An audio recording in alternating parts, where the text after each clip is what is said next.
This is 20 years of waiting, and the day is here. Wow.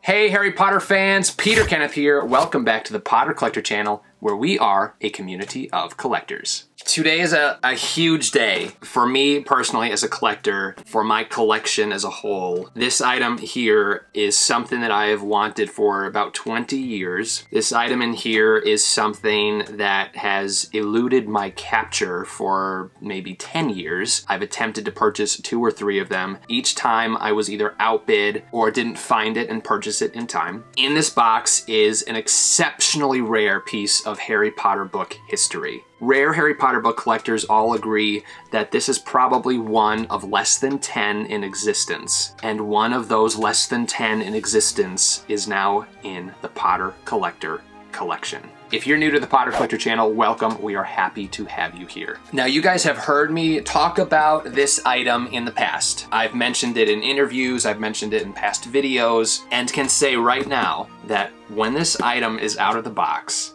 my rare Harry Potter book collection is complete. It's time to open up the box. I'm wearing my Never Give Up shirt. This was from my friends Mindy and Larry, and I thought it was appropriate. You know, it's not a Harry Potter shirt, but never give up on your hunt for a rare Harry Potter piece that you've been dreaming of owning. Never give up on anything, but specifically for this video, I wanted to wear this shirt for this item. I never gave up, and I'm actually opening one. I've never seen one of these before. I've never actually seen one in person.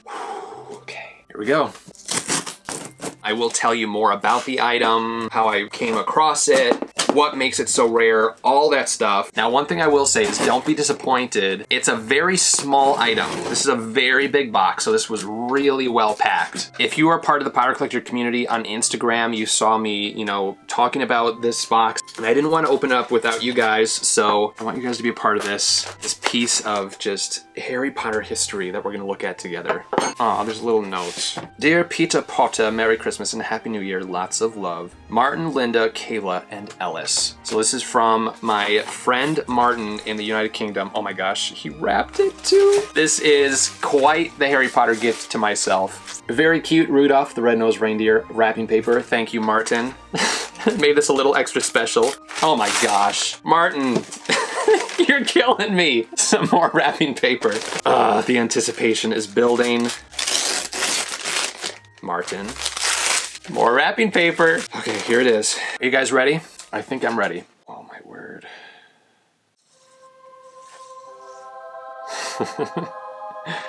Well, don't worry, I'm gonna show you guys. I will show you. Just give me my moment here. This is 20 years of waiting, and the day is here.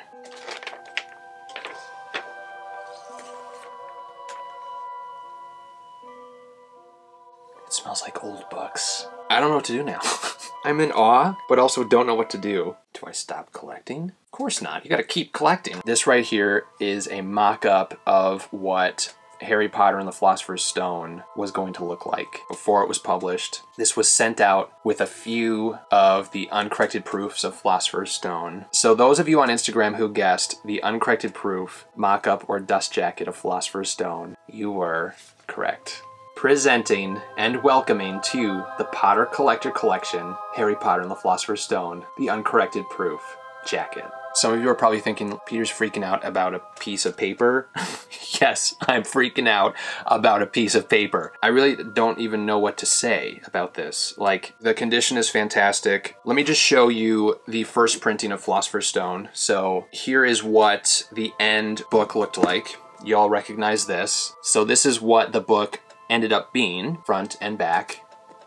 But this is an early design, an early version of what the front and back cover of Philosopher's Stone was going to look like. I'm not sure when the design completely changed, but here's a comparison of the two. We see a lot more of Thomas Taylor's artwork on this mock-up right here. Thomas Taylor is the illustrator of Philosopher's Stone, and a lot of people don't know that his full artwork was actually cropped for the Harry Potter book. This is what his original artwork looked like. We still see the young wizard on the back. This is not supposed to be a young Dumbledore. This is just a wizard that was inspired by Thomas Taylor's father. The color theme changed. So on the front, the lettering changed, the artwork was cropped. There are so many differences. Even the ISBN number changed. So here is the uncorrected proof of Philosopher's Stone. This is what this mock-up jacket came with and was essentially attached to the book like this. And that would have given the people that received the uncorrected proof as well as the uncorrected proof jacket an idea of what the final book would look like. Now, the hardcover of Philosopher's Stone, the first two printings, did not come with a dust jacket. It was just pictorial boards, and then they added the dust jacket on the third printing. Most of the hardcovers were meant to go to libraries, and then most of the paperbacks went to bookstores. Both the paperback and the hardcover were released simultaneously. On the back of the uncorrected proof, you see those two numbers, $4.50 for the paperback and $10.99 for the hardcover. So this is really a mock-up of what the paperback boards was going to look like for the paperback version of Harry Potter and the Philosopher's Stone. But that's why you're seeing this price, $4.50 on the mock-up jacket instead of $10.99, which was the cost of the hardcover book. Now again, I'm gonna do a full video on the uncorrected proofs. This, for example, is one of 200 copies printed. So ultra rare books. And then there were two other uncorrected proof dust jackets that were released with the Chamber of Secrets uncorrected proof and the Prisoner of Azkaban uncorrected proofs. So I now have a complete set of uncorrected proof jackets, which is one of only two known in the world. My friend Adam is the second owner of that set. So again, in the future, I will be doing a full video on the 4 uncorrected proofs. There were 2 different versions for Prisoner of Azkaban, as well as the 3 uncorrected proof dust jackets. Now on uncorrected proof dust jackets, there is a white bar that tells you about the book, the release date, the ISBN number, etc. And what that does is it allows bookstores to be able to set up their shelves to know how large the book is going to be so that they can set aside space and also get ready for the book release. Earlier this year, there was an uncorrected proof dust jacket of Philosopher's Stone that was sold separately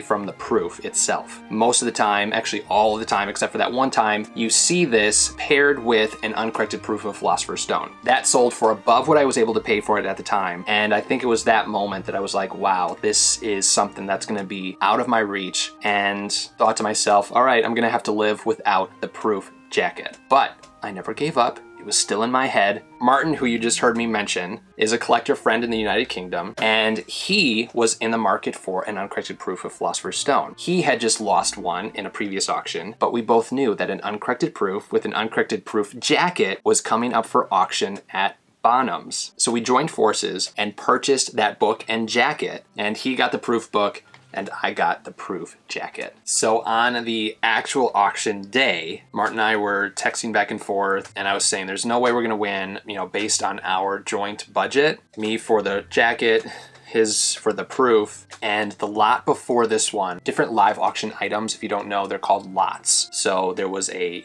first printing of Philosopher's Stone, that was one lot. Then there was this proof jacket and proof, and that was another lot. The lot before the proof and this jacket was a first printing hardcover of Philosopher's Stone, and it sold for 2 or 3 times the estimated price. So I texted Martin and said, there's no way that we're gonna get this. I think he agreed because it was just a surprise that this book sold for so much. So then this lot came up. I was the one bidding on it. I did online bidding. Sometimes I do phone bidding, but I was online for this one. I kept getting outbid.